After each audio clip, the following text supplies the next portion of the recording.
Hello friends, ഇന്ന് ഞാൻ പതിവ് പോലെ ഒരു ലഞ്ച് ബോക്സ് വീഡിയോയുമായിട്ടാണ് വന്നിരിക്കുന്നത്. ഇന്നൊരു സിമ്പിളായിട്ടുള്ള ലഞ്ച് ബോക്സ് വീഡിയോ ആണ്. കാരണം നിങ്ങൾക്കത് ലാസ്റ്റ് കണ്ടു കഴിയുമ്പോൾ മനസ്സിലാകും കേട്ടോ. അപ്പോൾ ഉരുളക്കിഴങ്ങ് മെഴുക്കുവരട്ടി വെക്കാനാണ്. ഉരുളക്കിഴങ്ങ് ക്യൂബ്സായിട്ട് അരിഞ്ഞിട്ട് മഞ്ഞൾപ്പൊടി, മുളക് പൊടി, ഉപ്പും കൂടി ചേർത്ത് നല്ലപോലെ മിക്സ് ചെയ്തിട്ട് ആവിയിൽ വേവിക്കുക. വേവിച്ച ശേഷം കുറേശ്ശെ വെളിച്ചെണ്ണ ഒഴിച്ച് സവാളയൊക്കെ ഇട്ട് ഇങ്ങനെ അത് അടിയൊക്കെ നല്ലതുപോലെ ഇളക്കി നല്ലതുപോലെ ഫ്രൈ ചെയ്തെടുക്കുക കേട്ടോ. അതുപോലെ തന്നെ ഫിഷ് ഫ്രൈ ആണ്. ഇത് ഇന്നലത്തെ മീൻ തന്നെയാണ്, ശീലാവ്. അപ്പോൾ ചേട്ടനെന്ന് ചോറിന് കൊടുത്തു വിടുന്നത് ചമ്മന്തിപ്പൊടിയും ഉരുളക്കിഴങ്ങ് മെഴുക്കുവരട്ടിയും ഫിഷ് ഫ്രൈയും ആണ്. പിന്നെ നല്ല സിമ്പിളായിട്ടുള്ള ഒരു മെഴുക്കുവരട്ടിയാണ്. സിമ്പിൾ ലഞ്ചാണെങ്കിലും നല്ല ടേസ്റ്റാണ് കേട്ടോ. ഉച്ചയൊക്കെ ആകുമ്പോഴത്തേനും ആ മെഴുക്കുവരട്ടിയും ഒക്കെ ഇട്ട് ഇളക്കുമ്പോൾ നല്ല അടിപൊളി ടേസ്റ്റാണ് കേട്ടോ. അപ്പോൾ ഇന്നത്തെ വീഡിയോ എല്ലാവർക്കും ഇഷ്ടമായെന്ന് ഞാൻ വിചാരിക്കുന്നു. വീഡിയോ ഇഷ്ടമായെങ്കിൽ ലൈക്ക് ചെയ്യുക, ഷെയർ ചെയ്യുക, സബ്സ്ക്രൈബ് ചെയ്യുക.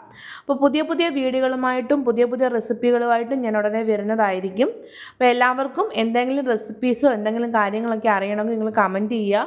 നിങ്ങളുടെ എല്ലാവരുടെയും കമൻറ്റ് ഞാൻ വാങ്ങിക്കുന്നുണ്ട് കേട്ടോ. അപ്പോൾ അടുത്തൊരു വീഡിയോയുമായി കാണുന്നത് വരെ ബായ്.